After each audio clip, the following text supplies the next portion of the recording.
નમસ્કાર, star India TV ન્યૂઝમાં આપનું હાર્દિક સ્વાગત છે। આપ જોઈ રહ્યા છો સ્ટાર ઇન્ડિયા ટીવી ન્યૂઝ, સત્યની વાતે સત્યની સાથે। જમ્મુ કાશ્મીરના પહેલગામમાં હિન્દુઓ પર જે આતંકવાદી હુમલો થયો હતો, જેને લઈને દાહોદના સમસ્ત હિન્દુ સમાજ દ્વારા દાહોદ પ્રાંત કચેરી ખાતે આવેદનપત્ર આપવામાં આવ્યું।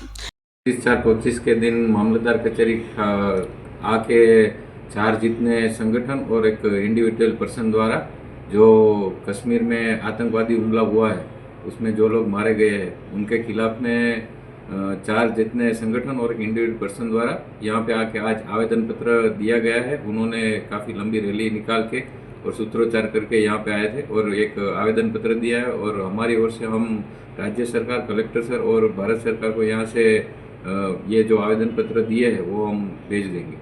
જમ્મુ કાશ્મીરના પહેલગામમાં હિન્દુઓ પર જે આતંકવાદી હુમલો થયો હતો, જેને લઈને દાહોદના સમસ્ત હિન્દુ સમાજ દ્વારા દાહોદ પ્રાંત કચેરી ખાતે આવેદનપત્ર આપી દાહોદ નગરપાલિકા ખાતે પાકિસ્તાનનો પુતળો દહન કરવામાં આવ્યો।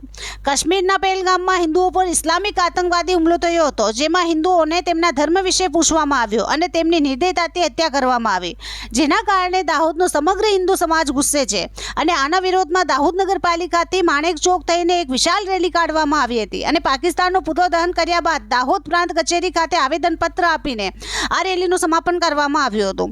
આ વિરોધ નોંધાવવા માટે દાહોદ શહેરના તમામ ધાર્મિક, રાજકીય સંગઠનો, તમામ મંડળો, સમિતિઓ, તમામ હિન્દુ સમાજ ભાઈઓ બહેનો અને વ્યક્તિઓ મોટી સંખ્યામાં ઉપસ્થિત રહ્યા હતા।